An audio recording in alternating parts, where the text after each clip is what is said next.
Assalamualaikum warahmatullahi wabarakatuh.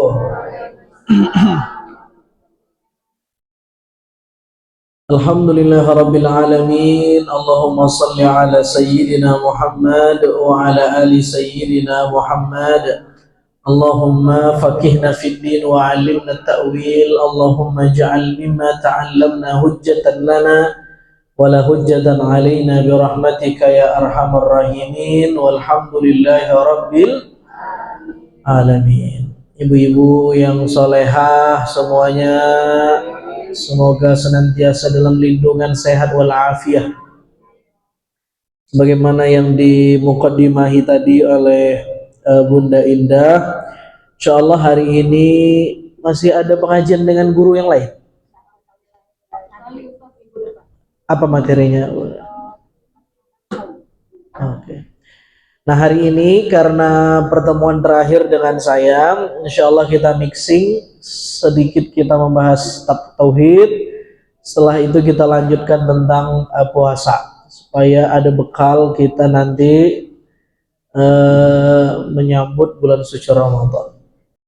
Oke, saya bacain ya. Bismillahirrahmanirrahim. Kita lanjut pengajian kita yang pertama, kitab tauhid. Saya berangkat jam 7:30, nyampe jam 10. Masya Allah, 2 jam setengah macet demi ketemu ibu-ibu nih. Masya Allah. Kemarin pertemuan yang lalu, Bu, ini fokus nih Bu, saya jauh-jauh dari Depok, kalau nggak saya balik ini.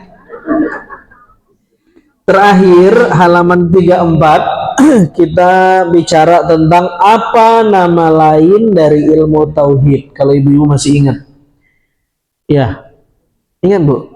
Enggak ya?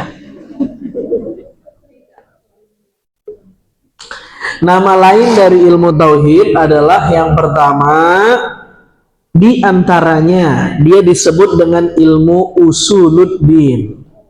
Ingat? Usul artinya pokok, din artinya agama. Kenapa disebut usuluddin?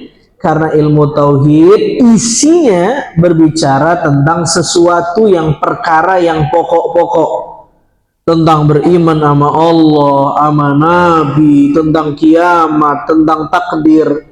Ini hal-hal yang inti, sehingga dia disebut dengan usuluddin. Fahim dong?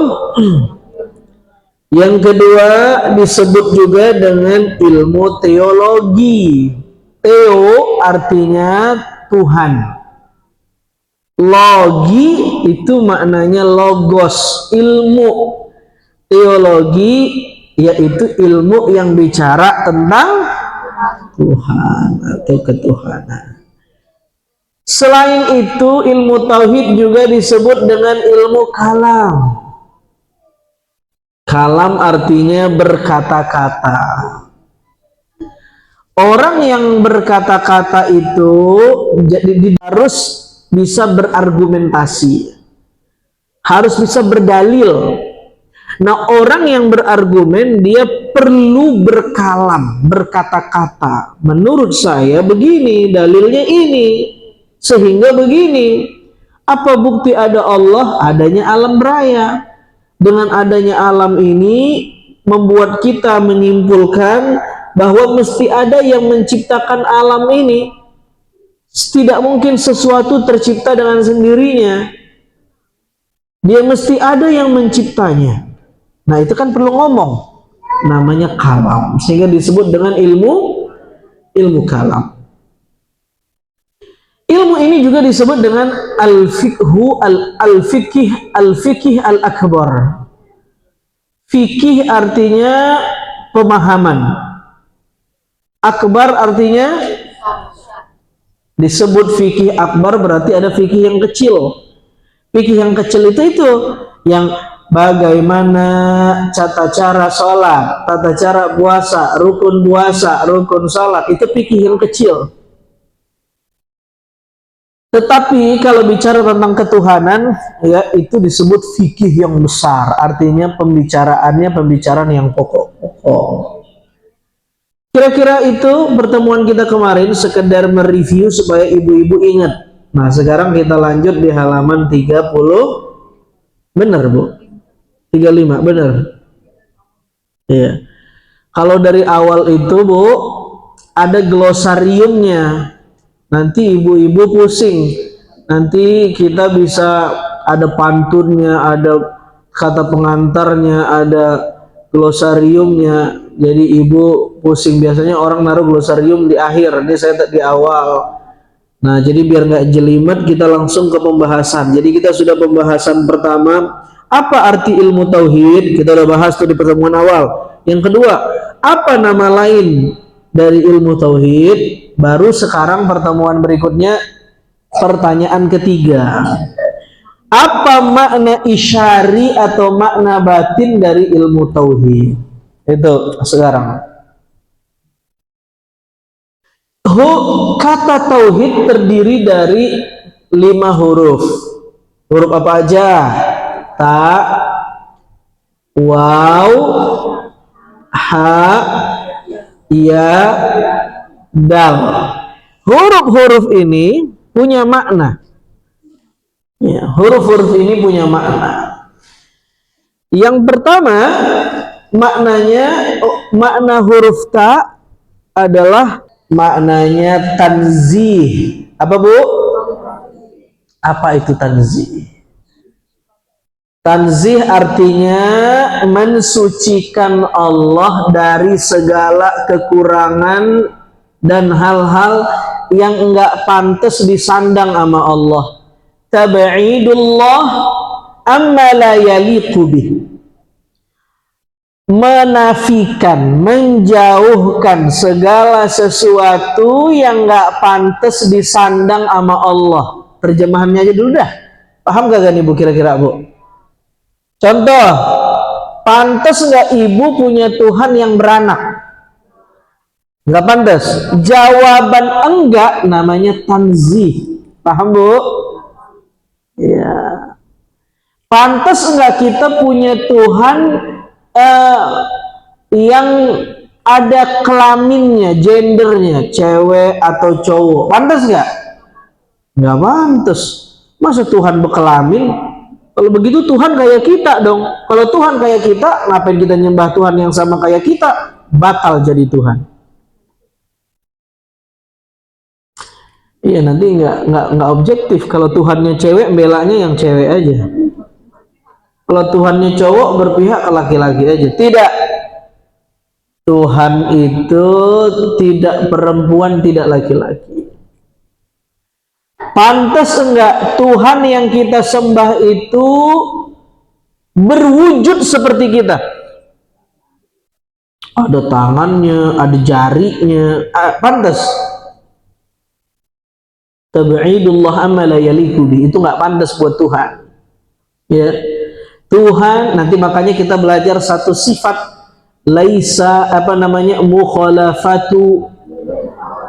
Bagus. Apa artinya? Tuhan tidak mungkin sama dengan sesuatu. Ada orang masuk Islam gara-gara dijelaskan satu sifat ini. Dia pikir Tuhan tidak mungkin sama dengan sesuatu. Berarti sesuatu bukan Tuhan dan Tuhan tidak sama dengan sesuatu. Dia pikir-pikir. Mirip dengan meja ini. Siapa yang buat meja ini? Pengrajin meja. Apakah pengrajin meja juga adalah meja? Kan tidak. Dia bilang ini logik nih.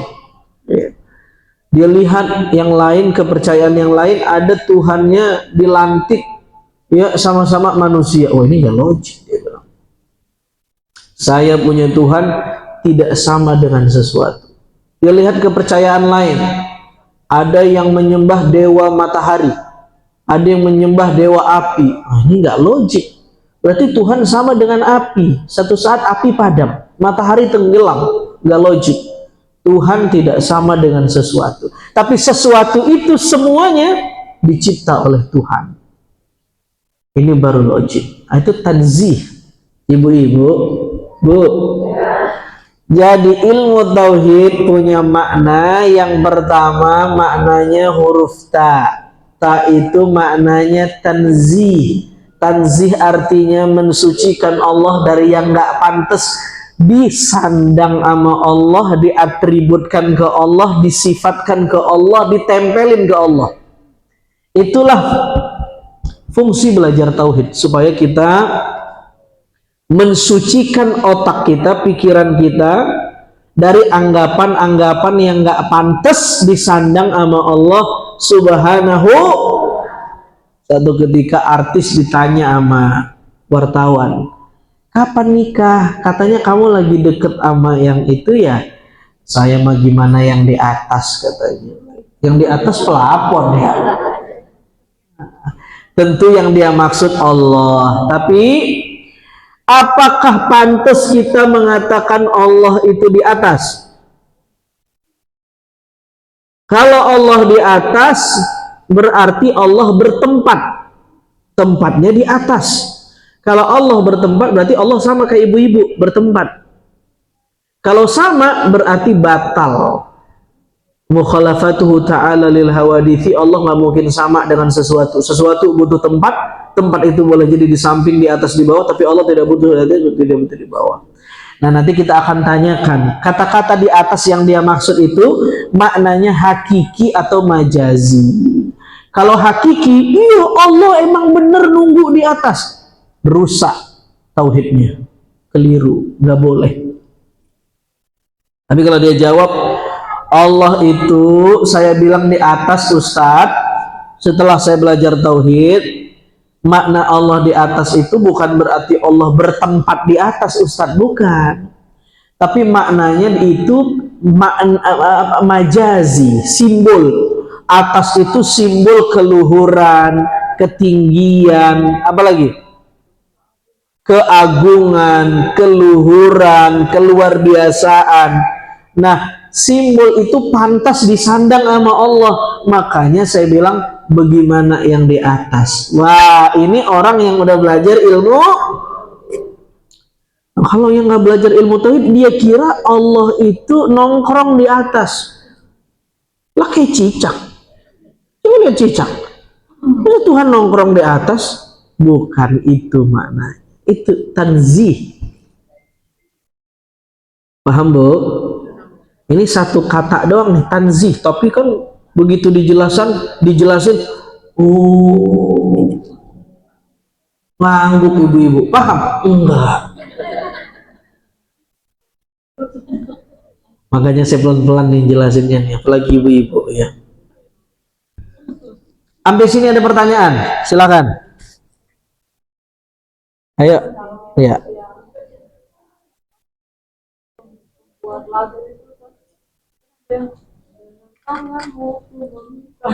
Betul-betul terus.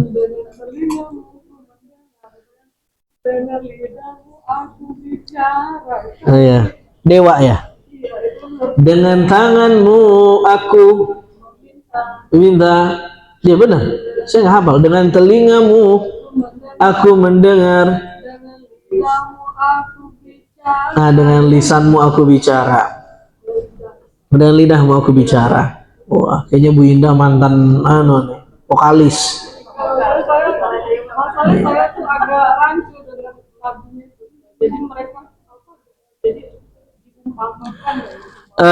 Ada hadis yang seirama dengan itu di buku ini juga ada, nanti halaman, coba buka halaman 187. Halaman 187, footnote di bawahnya.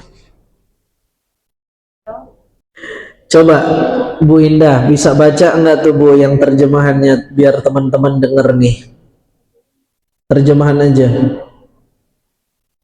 Jika aku, Allah, telah mencintai seorang hamba, maka aku menjadi pendengarannya yang ia gunakan untuk mendengar, menjadi penglihatannya yang ia gunakan untuk melihat, menjadi tangannya yang ia gunakan untuk berbuat, dan menjadi kakinya yang ia gunakan untuk berjalan. Jika ia meminta kepadaku, aku pasti memberinya. Dan jika ia meminta perlindungan kepadaku, aku pasti melindunginya. Nah, ini hadis kudusi. Allah kalau cinta sama orang,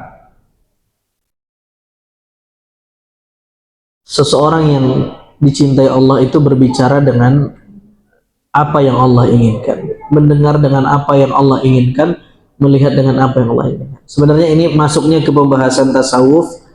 Jadi agak-agaknya husnuzon saya lagu itu terinspirasi sama hadis ini. Apa yang dimaksud hadis ini? Orang kalau udah demen sama Allah, sampai mana tadi? Hah? Kanta. Wa in jahiltahu taharrakta. Kalau kamu udah kenal sama Allah, kamu akan tenang. Sebaliknya jika kamu tidak kenal Tuhan, kamu akan gelisah. Fal murad, dia bilang, an yakuna wala takuna. Bahkan jika kamu sudah kenal dengan Allah, mesti yang kamu inginkan adalah keinginan Allah, bukan keinginan kamu. Coba lihat itu. Jadi ini agak dalam memang. Ini pembahasannya sama kayak orang jatuh cinta. Ini babnya bab cinta.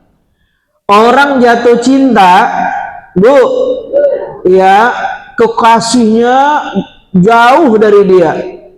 Tapi karena dia jatuh cinta, Pol, yang dia ingat, yang dia cinta. Di jalan dia ketemu orang ditabrak, kecelakaan. Yang dia ingat, si doi selamat nggak ya? Kan dia di jalan juga kerja. Dia ngelihat ada penjual asongan, penjual makanan lagi makan. Dia beli, pas dia makan, yang dia ingat, dia udah makan belum ya? Oh, Bu, ini bab cinta nih. Orang kalau nggak punya cinta nggak bakal nolak yang tadi. Ya, dia ngelihat apa lagi?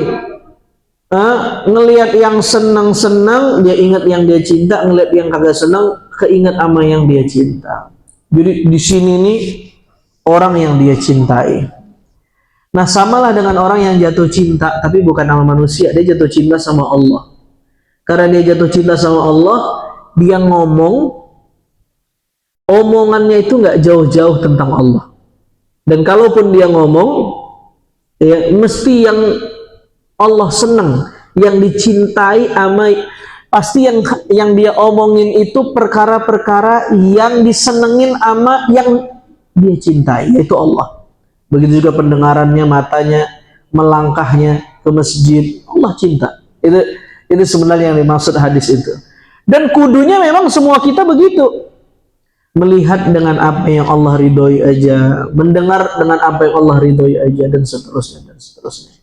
Jadi pertanyaan tadi adalah satu consciousness yang agak levelnya lebih naik. Kembali ke 35, ada pertanyaan yang lain? Ibu-ibu? Lanjut. Yang kedua, ya Bu ya, huruf waw. Huruf apa Bu? Apa makna waw? Wusul. Apa arti wusul?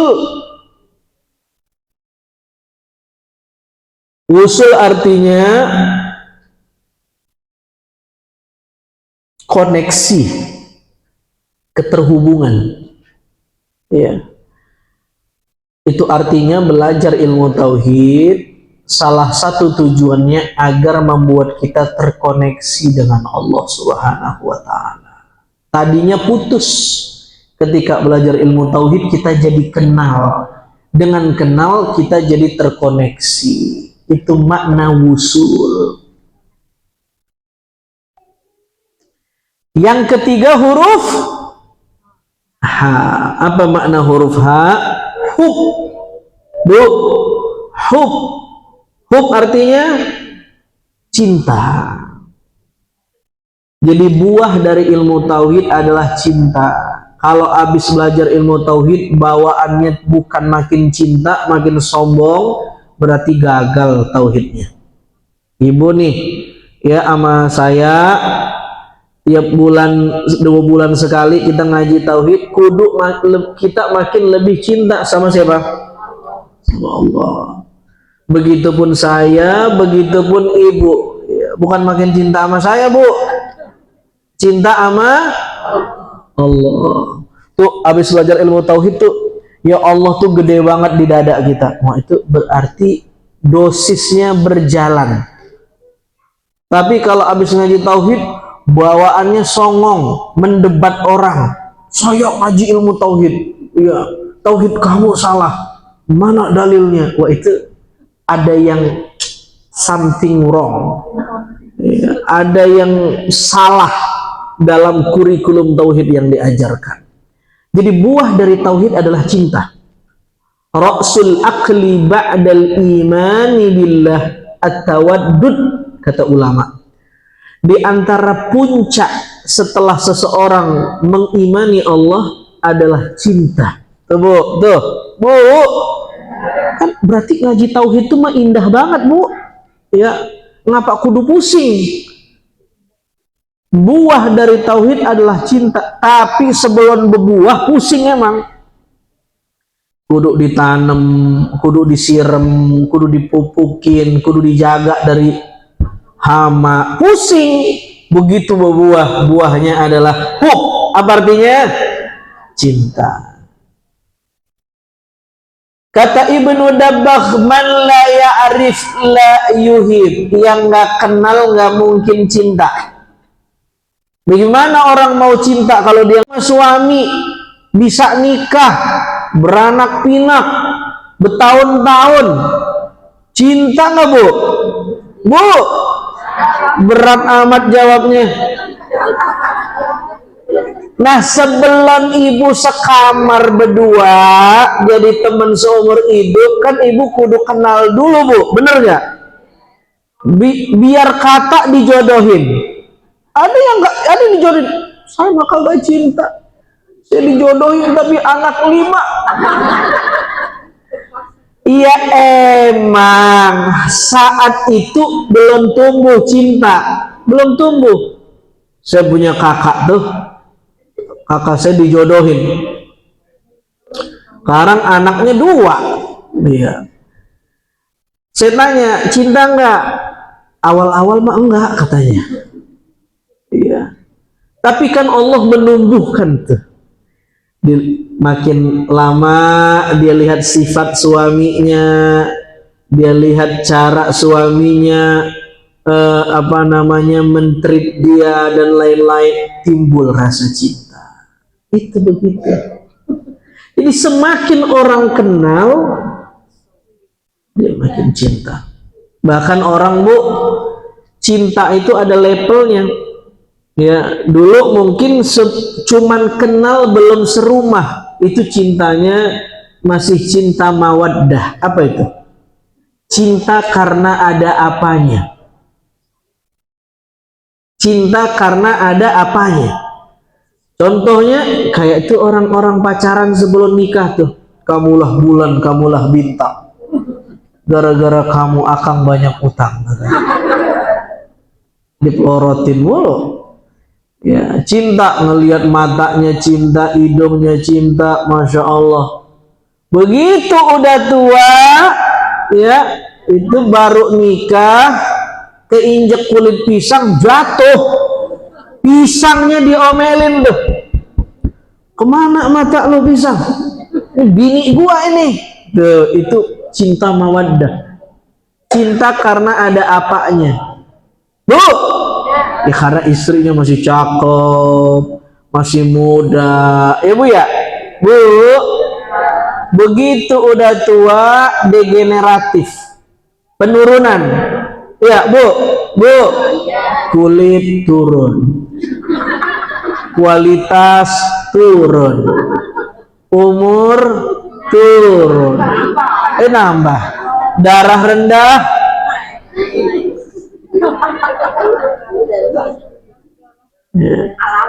Begitu keinjak kulit pisang, jatuh. Itu yang dimarahin pisangnya apa bininya? Mata lu kemana?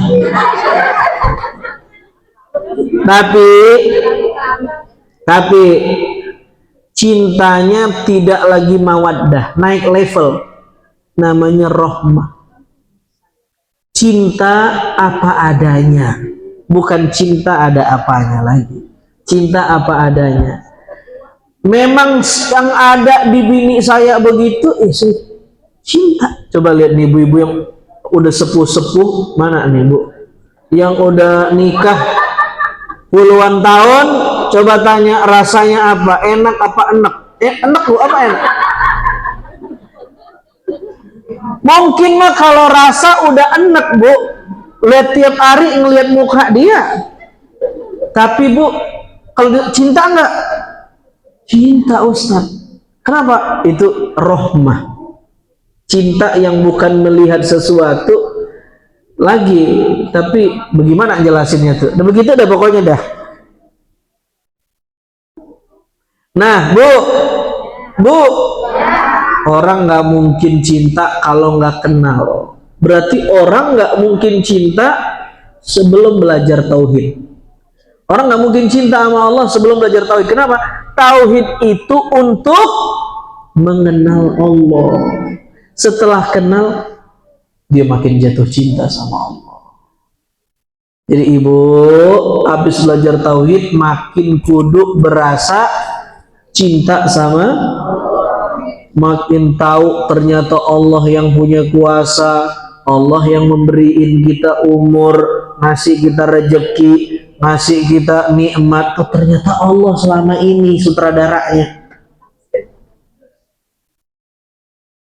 Itu maksudnya tuh. Apa beda kenal sama Allah sama kenal makhluk Allah? Apa bedanya?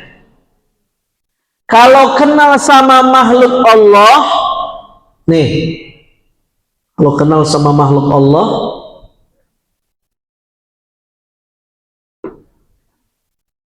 kenal orangnya baru tahu sifatnya.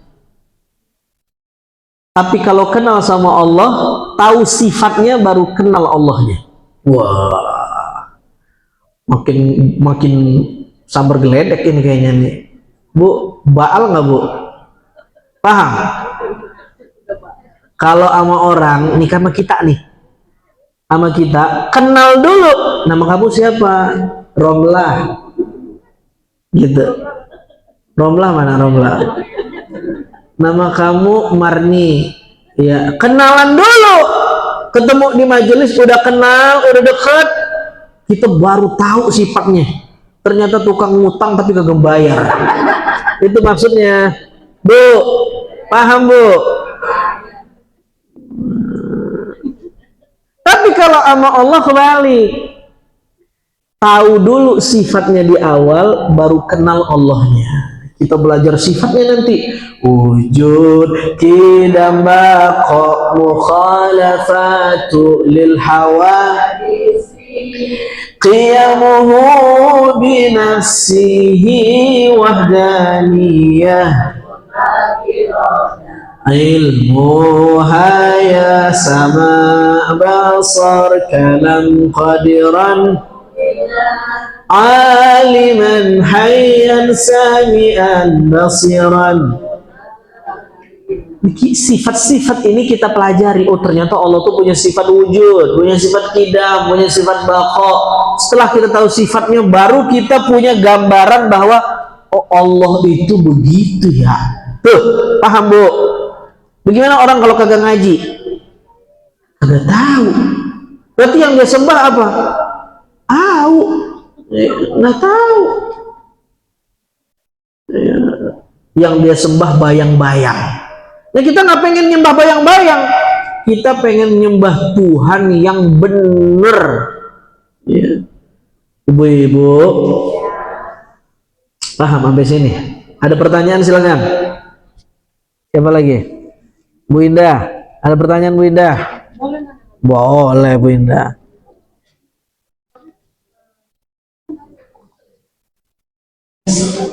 Tapi pertanyaannya ini Ustaz, mengenai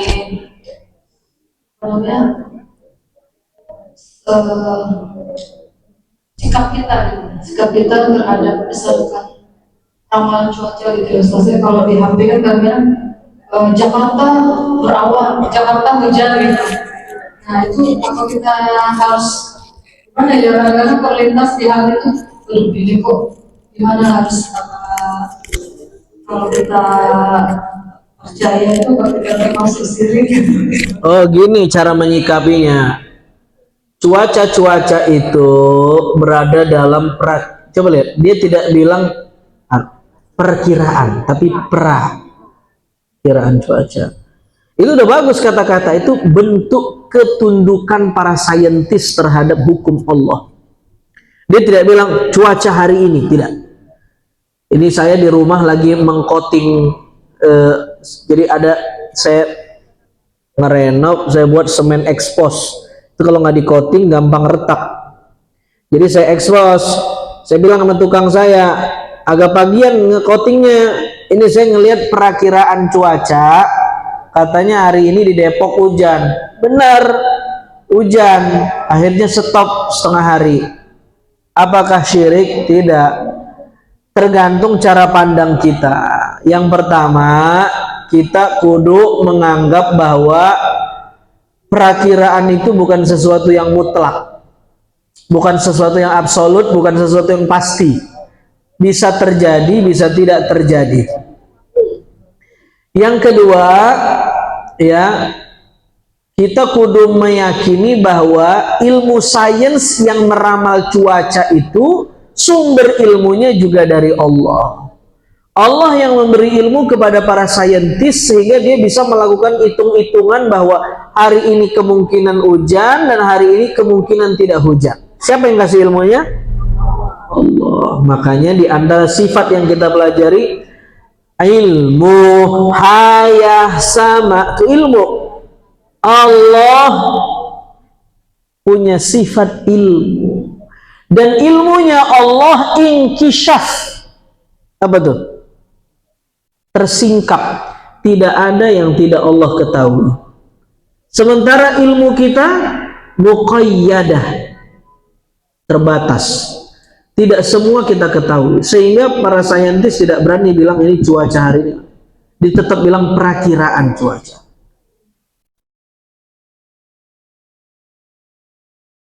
Jadi begitu cara mengimaninya. Ilmu kita itu berasal dari ilmu Allah. Kita tahu karena Allah yang menginstal potensi tahu dalam diri kita. Apa bedanya? Pengetahuan Allah itu sifatnya mutlak. Tidak ada yang Allah tidak tahu dari dulu, sekarang, dan besok. Tidak ada. Kalau kita mau tahu harus belajar dulu. Allah untuk tahu tidak perlu belajar. Dan ilmu kita mengalami penurunan. Dulu kita hafal, karena nggak kita ulang-ulang kita jadi lupa, betul? Allah tidak butuh hafal, memang tahu. Nah itu kan perlu argumen tauhid tuh. Nanti di halaman berapa tuh tentang sifat ilmu. Ya gitu Bu ya. Jadi tidak bertentangan dengan itu. Ibu yang di belakang tunjuk tangan tuh kayaknya. Oh ada dua tuh. Ya bagi-bagi dah. Siapa duluan? Sweet. Bu Haji, silakan Bu Haji yang pakai kacamata biru dongker.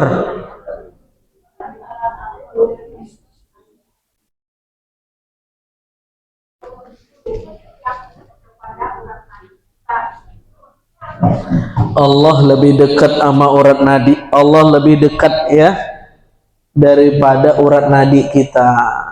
Urat nadi itu adalah simbol nyawa. Urat nadi itu Bu, orang kalau urat nadinya dipotong, insya Allah Bu, meninggal mah enggak, mati. Maksudnya Allah lebih dekat daripada urat nadi. Yang ngasih nyawa itu Allah. Bagaimana kita bilang urat nadi lebih dekat sama kita? Wong nyawa itu ada di tangan Allah. Bahkan kalau Allah mau, orang nggak punya urat, udah keputus urat nadi tetap hidup, Allah masih bisa lakukan itu. Tidak ada yang Allah tidak bisa. Sehingga dia katakan, aku lebih dekat daripada urat nadimu. Itu tentang simbol bahwa kemelekatan Allah dengan makhluknya tidak ada batas.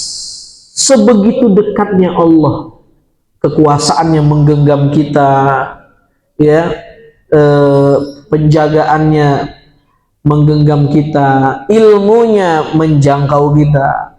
Tidak ada yang Allah tidak tahu ibu pakai baju apa hari ini. Tidak ada. Ya. Hari apa kita ngaji, jam berapa kita bahas Allah, pakai baju apa, kita materinya apa, semua Allah tahu. Karena Allah tahu, hanya orang yang dekat yang tahu. Karena itu dikatakan Allah lebih dekat daripada urat nadi. Ini simbol bahwa Allah meliputi segala sesuatu. Tidak ada yang tidak terliputi oleh Allah.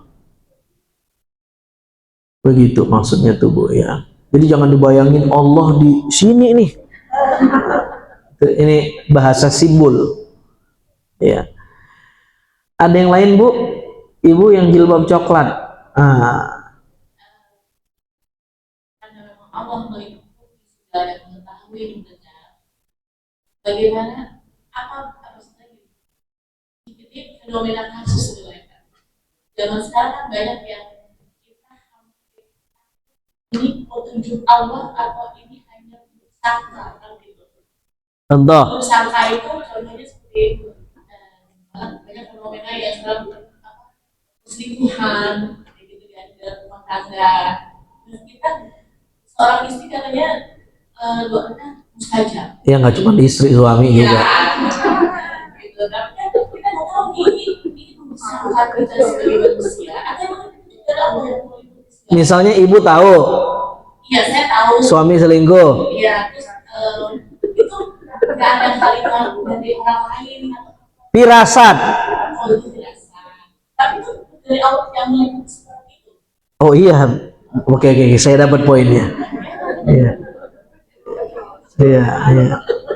Ini pertanyaan apa curcol? Ini beberapa Yang udah ngelapor. ya lama.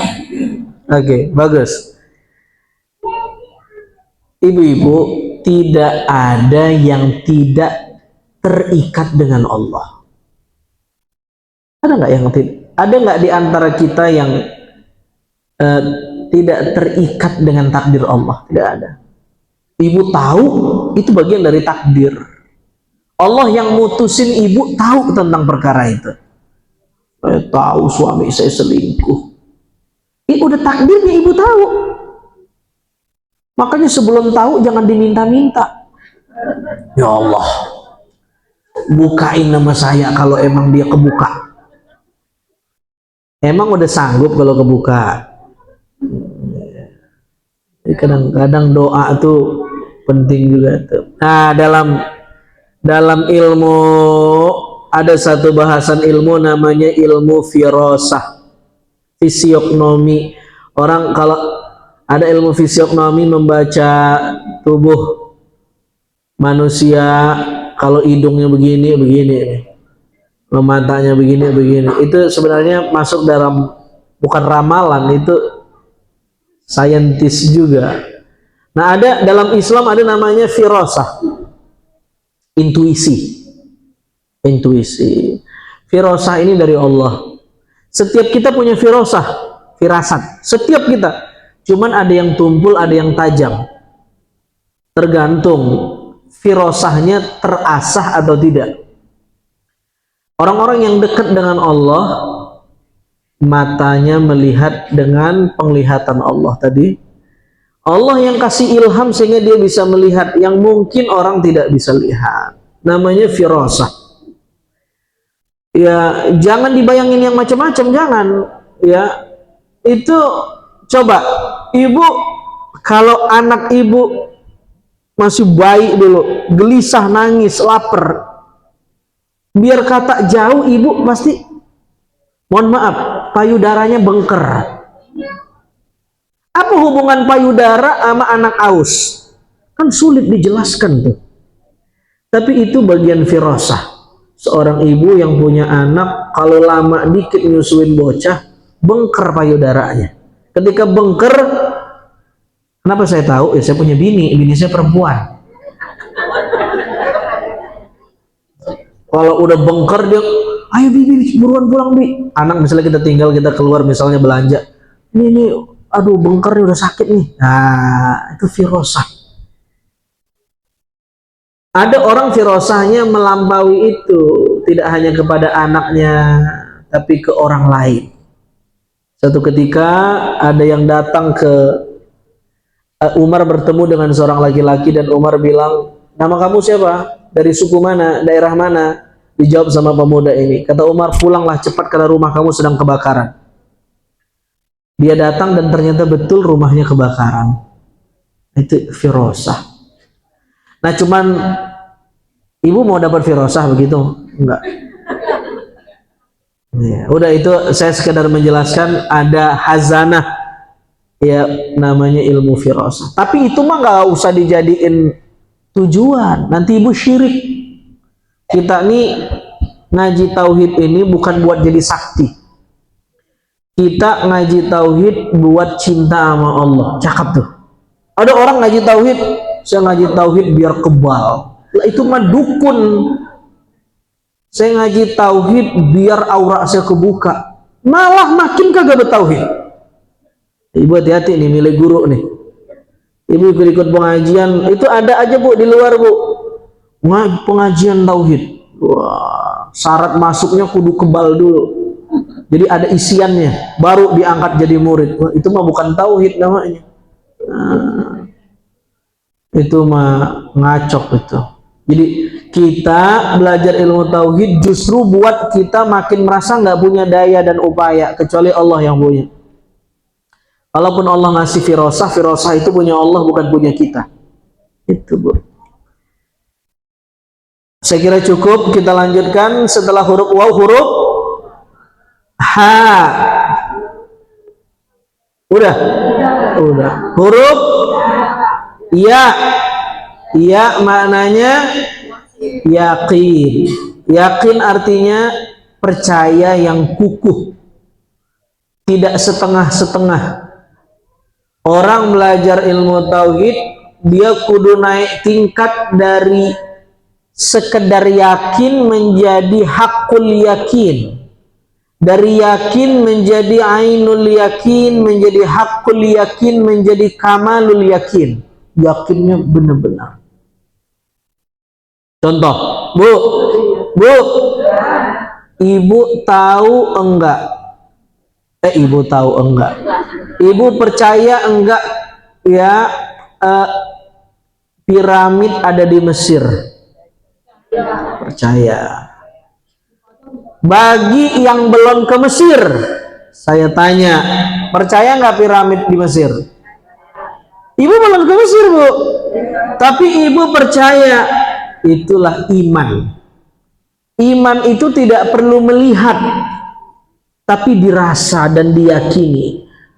Mereka bilang believing is seeing. Iman adalah melihat. Orang Barat justru mereka bilang seeing is believing. Melihat dulu baru mengimani. Ini materialistis. Jadi kalau tidak ada bendanya dia tidak beriman. Mana Tuhan? Tuhan tidak ada, tidak bisa dilihat. Udah saya ateis saja. Justru kita kebalik. Beriman adalah melihat. Melihat maksudnya adalah merasa, meyakini. Ibu belum ke Mesir, tapi kan ibu yakin ada piramid kan? Berdasarkan info yang valid dari orang yang pernah ke Mesir. Betul? Ibu kan udah ngelihat Allah, tapi Nabi jelasin Allah itu begini, begini. Al-Quran menjelaskan begini. Lalu kita percaya, itulah iman itu.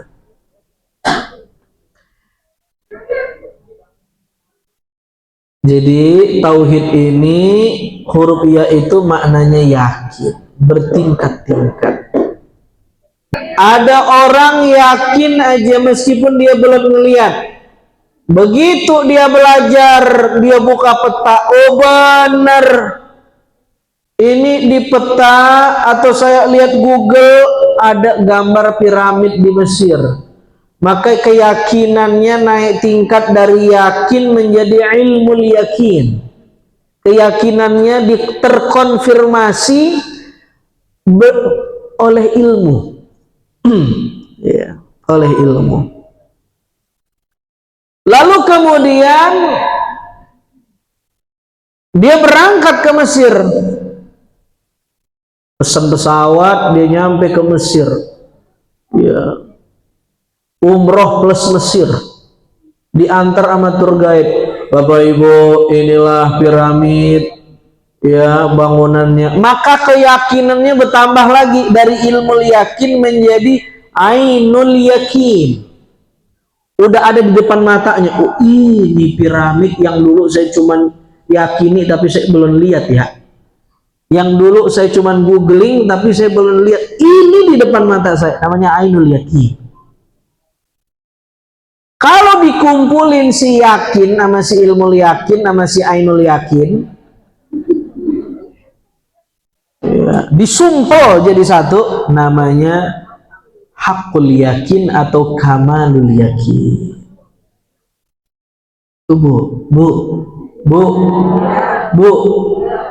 ada orang nih, saya kasih contoh lagi nih. Ya, emang nih ngaji tauhid jelimet, tapi tergantung siapa yang deliveryin, yang ngejelasin. Ini kalau saya cuman pakai textbook, lah ibu baal bu, pusing. Makanya saya adonannya saya beginiin sama yang receh-receh.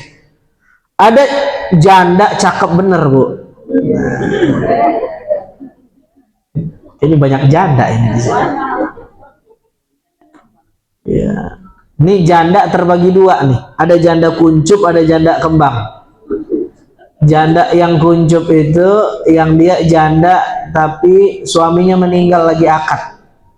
Pas akad meninggal, namanya janda kuncup, belum kembang.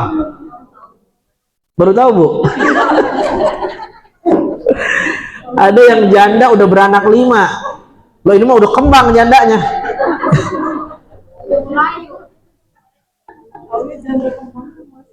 Bu, nih ada janda ya, di janda cakep, ya, dia baru pindah komplek. Di tongkrongan itu ada 4 laki-laki. Yang satu ngomong, lu tahu nggak tuh ada janda di blok A tuh? Katanya mah dia warga baru. Saya dapat informasi ada janda di sana. Lu pada tahu nggak? Lu tahu nggak? Kata teman-temannya. Saya mah kagak, saya mah dapat info doang. Tuh, dia baru denger. Jadi semua 4 laki-laki ini kenal sama janda, tapi tingkat pengenalannya terhadap si janda bermacam-macam. Yang satu cuman tahu tapi belum lihat. Ditanya lagi, gua mah udah tahu, kerjaan gua kurir. Satu ketika dia pernah mesen di paket, saya yang antar ke rumahnya di blok A. Saya ngelihat senyumnya, udah saya, masya Allah, cakep bener, manis banget. Bahkan nih orang baik banget. Ngapa emang? Bukan cuman saya disenyumin, saya dikasih tip. Ini bang, kembaliannya ambil aja.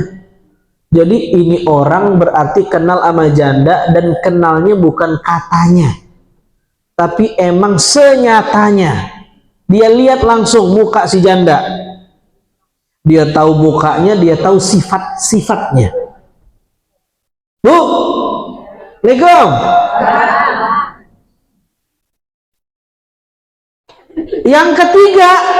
Yang ketiga ditanya, lu tahu nggak? Lah, gua mah bukan tahu lagi. Lah, emang gua tetangganya di samping rumah.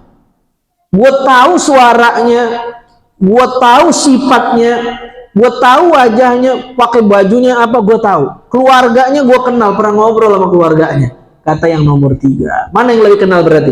Si kurir apa yang nomor 3 nih, tetangganya? Yang keempat ditanya, lu diem bae lu, tahu nggak? Ya gue mah nggak mau sombong ya, males gue ngomong. Apa emang? Itu mantan bini gue. Coba, ini mau masuk ke pelajaran nih, materi. Siapa yang paling kenal? Hah? Lo mantan yang ngoroknya aja dia denger. Begitulah kita dengan Allah. Nih saya bilang, kita cerita tentang Allah. Emang semua otak kita sama caranya melihat Allah? Beda-beda, tergantung. Ibu si kurir, tetangga, apa mantan suaminya. Tentu ini cuman simbol ilustrasi aja ya. Ada orang yang sangat dekat dengan Allah, para nabi dan rasul. Coba, bagaimana tuh? Susah kan bayanginnya? Ya karena nggak punya, karena nggak kenal, jadi susah. Akhirnya saya buat cerita yang kayak tadi untuk ilustrasi. Kalau kita, pengenalan kita sama Allah sama dengan sama nabi dan rasul, apa bedanya kita dengan mereka? Tentu pasti beda. Mereka orang yang terdekat dengan Allah. Maka tadi bahasa hadisnya, matanya melihat dengan penglihatan Allah, telinganya itu udah saking dekatnya. Babnya bab cinta. Paham Bu? Bu. Nah kita yang di mana ini Bu? Kali bukan yang di kurir, yang katanya, yang di awal tuh. Katanya Ustadz Allah itu begitu ya. Itu mungkin kita baru di sono Bu. Lalu kita ngaji tauhid. Setidak-tidaknya kita ngaji tauhid, kita jadi kurir. Minimal jadi tetangga. Allah subhanallah. Insya. Yang terakhir Bu, terakhir huruf dal. Apa makna dal? Dalil. Jadi belajar tauhid itu membuat kita faham, membuat kita itu beriman dengan argumen. Apa bukti ada Allah? Mana dalilnya? Mana dalil tafsilnya? Mana dalil ijmalnya? Itu maksudnya. Bukan fedeisme. Apa tuh fedeisme? Beriman yang ikut-ikutan. Gue mau beriman, ngapa emang? Lebih mana ya KTP gue udah Islam? Bukan. Tapi belajar ilmu tauhid itu supaya kita naik tingkat iman kita dari yang taklid menjadi tidak taklid, dari yang fedeisme menjadi yang tidak fedeisme, dari yang ikut-ikutan menjadi yang sadar. Makanya tauhidnya buku ini namanya apa? Mendaras Tuhan dari dasar hingga. Siapa yang sadar? Yang ngaji.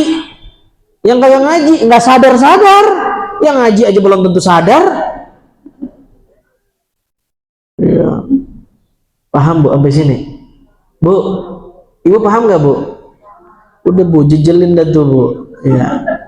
Udah, sekarang bab puasa singkat aja nih. Udah jam 11. Ingat Bu, saya kasih inti-intinya aja nih bab puasa. Catat baik-baik, singkat, padat, 5 menit kudu selesai. Bab puasa. Puasa itu intinya ada 2. Yang pertama niat, yang kedua meninggalkan hal-hal yang membatalkan. Yang pertama niat, yang kedua kita bahas satu-satu. Niat. Bu, kalau puasanya puasa wajib kayak puasa Ramadan, niatnya kudu satu, limit niatnya dari malam sampai sebelum subuh. Kalau ibu berniatnya sesudah subuh, batala shaumuh, puasanya batal, maksudnya tidak sah. Kalau ibu berniat setelah subuh, ibu lupa, belum niat di hati, bukan nawaitu, itu mah lafaz niat, bukan niat. Niat itu kesadaran di hati bahwa kita melakukan ibadah. Ibu lupa berniat. Ibu niatnya kapan? Jam 7 atau jam 6 pagi karena ibu kesiangan bangun subuh. Maka nggak sah puasanya. Terus kapan niatnya? Malam hari biar aman. Habis buka langsung niat. Saya niat deh besok puasa. Di sini. Paham Bu? Beda kalau puasa sunnah. Kalau puasa sunnah limitnya lebih panjang. Sampai sebelum lohor. Pokoknya ibu misalnya nih, ya tiduran bangun jam 6, belum niat karena ibu mau puasa sunnah, sah, ada puasa sunnah. Pokoknya sampai sebelum zuhur. Atau ibu males, aduh mau masak kagak ada nih di kulkas stok, udah puasa aja dah. Udah jam 11 tuh, boleh. Kalau puasanya sunnah. Yang kedua, puasa wajib itu kudu spesifik. Wajibnya apa? Nazar, kafarot, kodok, Ramadan, apa? Sebutin di sini di hati. Kalau puasa sunnah nggak perlu disebutin, sah. Ya. Saya puasa dah. Puasa apa? Puasa sunnah pokoknya. Sunnah apa emang? Kan banyak. Ayamul bid, sud, apalagi Rejab, ya. Apalagi Arafah, Asyura, Daud, Senin Kemis, Nisfu Sya'ban, banyak. Ya apa aja dah, gak usah spesifik, sah. Yang ketiga, kalau sunnah itu niatnya boleh dirapel, digabung-gabung. Ibu mau puasa Arafah bertepatan hari Senin sekaligus puasa Senin boleh. Tapi kalau puasa wajib nggak boleh dirapel. Ramadan, ya. Kodok, nggak boleh kodok dicampur nazar, nggak boleh. Paham Bu sampai sini? Tapi kalau yang wajib dicampur sama yang sunnah boleh. Ibu mau puasa kodok sekaligus puasa Senin boleh. Karena yang wajib bisa mayungin yang kecil, tapi yang kecil nggak bisa mayungin yang besar. Yang sunnah nggak boleh dirapel ke yang wajib, tapi yang wajib boleh dirapel ke yang sunnah. Paham tuh di sini? Jelas? Yang kedua, isi puasa itu. Jadi nanti Bu Ramadan, ibu niatnya tiap malam. Makanya kita nawaitu kan tarawih itu di niatnya kolektif. Nah. Atau juga ibu bisa berniat di hari pertama itu berniat untuk puasa sebulan penuh. Menurut mazhab Maliki boleh. Jadi kalaupun ibu lupa, ibu udah di cover sama pendapat ini. Paham Bu? Jelas? Nah sekarang perkara yang membatalkan. Catat. 1. Bu. Yang cepat Bu. Bu. Ntar lagi puasa ini. Ar-riddah, murtad. Orang yang murtad puasanya batal. Meskipun murtadnya cuma sebentar. Misalnya dia murtad jam 2, jam 3 mau alap lagi. Sejam doang murtadnya. Ya, karena pengen nikah dia murtad. Pagi murtad tuh, akad sama suaminya yang non muslim. Ternyata jam 2 ribut besar. Udah cerai aja kita, cerai dia sadar, udah gue balik aja dah ke Islam. Tetap puasanya batal selama dia murtad di siang Ramadan itu. Ya, nggak sah puasanya. Ini mah cerita doang. Pokoknya murtad batal. Jangan ibu ya, masa dia nikah lagi puasa? Nah, panjang urusan. Paham Bu? Bu, dan kudu diganti. Lah iya, orang yang murtad kudu ganti puasanya selama murtad. Kalau dia murtad 20 tahun, ganti itu puasa selama 20 tahun. Murtadnya 10 tahun berarti 30 kali 10, 300 puasa Ramadan dia kudu bayar pakai puasa. Jadi 300 kali puasa. Puasa sampai 300. Oke, ibu-ibu yang mau murtad mikir dulu. Mana tahu nih yang janda dilamar sama non muslim yang kaya, dia mau inget-inget nih materi murtad kudu bayar ya, ribet urusan, belum dosanya. Paham? Yang kedua Bu, yang kedua sebelum yang ketiga nih. Yang kedua istiqoah, muntah sengaja. Orang yang muntah kalau sengaja batal puasanya. Contoh dia main lato-lato, iseng, keselak, muntah, batal. Ya Bu ya? Bu. Nah, tapi kalau nggak sengaja nggak apa-apa. Yang ketiga, catat Bu. Ini setelah yang kedua nih. Yang ketiga, haid, nifas, wiladah. Ibu-ibu dah tuh. Haid batal puasa, nifas batal puasa, wiladah batal puasa. Paham Bu? Paham dah. Suka paham? Yang keempat, yang ngebatalin puasa. Udah Bu? Bu? Belum yang kelima. Pingsan. Pingsan batal puasa kalau pingsannya sepanjang hari puasa. Contoh dia makan sahur, begah banget sampai pingsan. Dia pingsan kebegahan sahur, ternyata jam 6 kurang 5 dia bangun. 5 menit lagi mau maghrib dia bangun nih, emang orang nih. Sah puasanya, Bu. Yang kelima, apaan yang kelima? Masuknya sesuatu ke rongga yang terbuka. Contohnya makan, minum, masukin obat dari dubur. Batal itu. Pokoknya semua yang kebuka kecuali mata.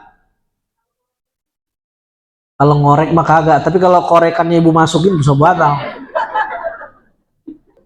Ya kalau ibu wudhu begini doang nih. Jangan yang ibu mau ngapain?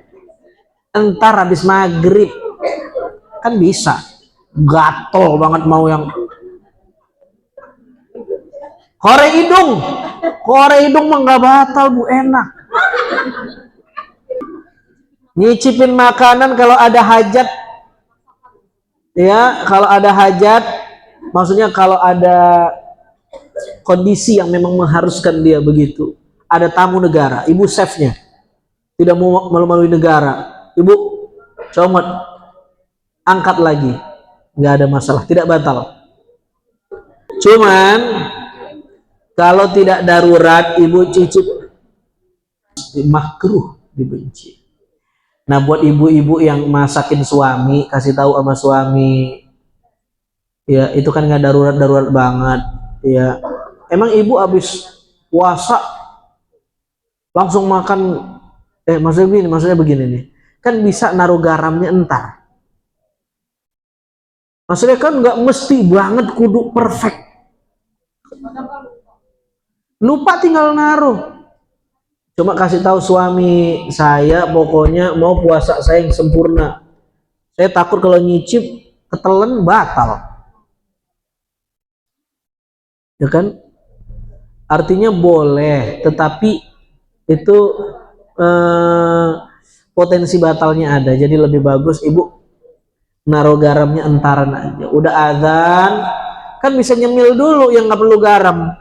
Korma, buah, habis itu baru ke dapur, asin nih, taruh gula lagi. Daripada ibu nebak-nebak ternyata keasinan, repot urusan. Dah, masuknya sesuatu. Bu, suntik bagaimana? Kalau suntik itu menguatkan tubuh batal. Kalau tidak menguatkan tubuh nggak batal. Kalau mengenyangkan batal. Kalau tidak mengenyangkan nggak batal. Kalau masuknya lewat urat batal. Kalau lewat otot nggak batal. Tuh suntik. Paham, Bu? Bu paham? Lanjut. Iya. Nggak batal. Kan nggak lewat urat, lewat otot. Ibu meriksa apa namanya? Kolesterol, dicolok keluar darah, kan nggak buat kenyang, sakit, ya nggak? Terus nggak apa lagi? Nggak lewat urat, jadi nggak batal, Bu. Kalau bekam gimana bekam? Ya, bekam makruh, tidak batal tapi makruh, karena membuat lemas. Ya. Berenang gimana berenang? Berenang bisa makruh, bahkan bisa batal. Ibu tim SAR nyari orang yang kelelep, nyelamatin, nggak batal, itu emang darurat. Ya. Tapi ibu iseng, tim SAR bukan, tapi pengen berenang siang-siang. Lenjeh banget ya. Itu kalau masuk ke dubur batal. Bu, hati-hati, Bu. Masuk ke hidung batal. Hati-hati. Ntar dah, habis terawih berenang dah tuh. Mandi keramas nggak batal. Ya pokoknya diupayakan jangan masuk gitu. Udah Bu ya, ini panjang ini bab masuk ini. Sikat gigi, kalau sikatnya masuk batal Bu. Hah? Iya, kumur-kumur boleh tapi ringan. Jangan, nggak usah juga nggak apa-apa. Tapi kumur-kumur nggak apa-apa. Kalau ibu mau sholat, kumur-kumur boleh, tapi yang ringan. Nggak yang, ya dibuang Bu. Kalau yang tersisa ludah ketelan nggak batal. Ludah nggak batal Bu. Kalau ludah sendiri. Bener ini dijelasin di sini. Saya mah bukan ngarang.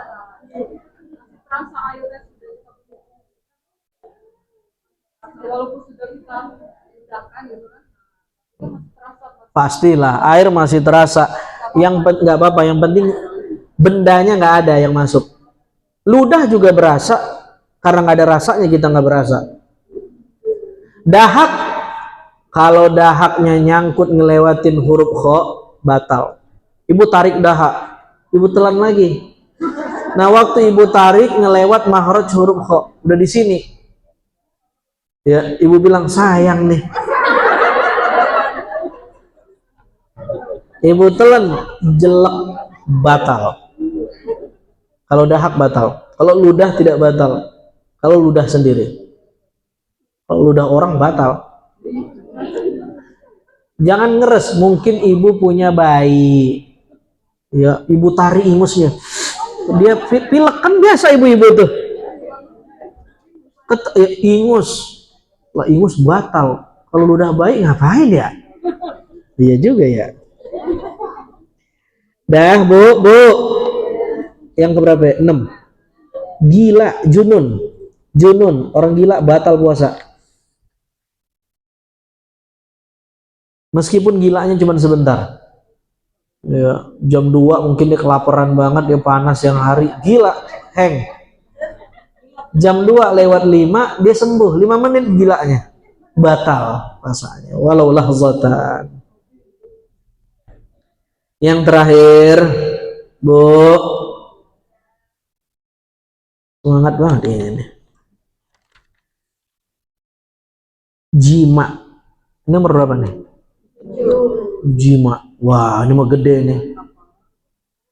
Dia dosa besar.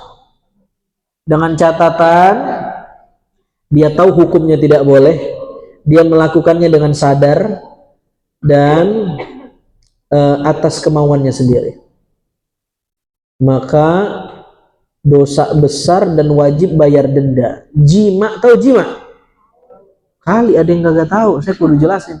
Jima artinya bersetubuh siang hari, pagi juga termasuk. Maksudnya siang hari itu pokoknya di jam-jam puasa. Sama laki sendiri batal, apalagi sama laki orang. Ilallah, bukan batal lagi itu. Ya, pelakor, Bu. Dan dia kudu bayar denda. Dendanya apa aja? Merdekain bodak, puasa 2 bulan berturut-turut, ngasih makan 60 orang miskin sekali jima.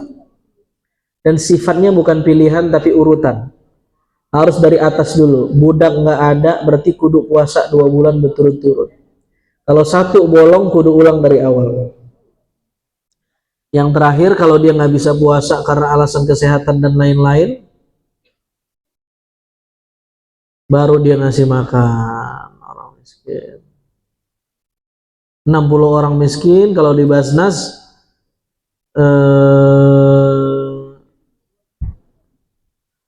60.000 di KI. 60.000 kali 60 berapa? 3.600.000. Sekali jima 3.600.000. Tapi nggak semua orang boleh bayar. Dia kudu ngelewatin poin yang kedua, puasa 2 bulan. Itu lebih lama nggak jimanya. Ini saya cerita fikih nih Bu. Paham nggak nih Bu? Ya. Nah begitu dah Bu, bungkus. Saya kira itu cukup, mudah-mudahan bermanfaat. Kita tutup dengan doa. Allahumma ja'al mimma ta'allamna hujjatan lana wa la hujjatan alaina birahmatika ya arhamar rahimin. Allahumma barik lana fi Sya'ban wa balighna Ramadan. Rabbana ighfir lana wa liwalidina warhamna warhamhum kama rabbawna shighara. Wa li jami'il muslimina wal muslimat wal mu'minina wal mu'minat. Rabbana atina fid dunya hasanah fil akhirati hasanah wa qina adzabannar. Wa sallallahu wasallam alhamdulillahi rabbil alamin. Assalamualaikum warahmatullahi wabarakatuh. أجمل فرحة في حياة كل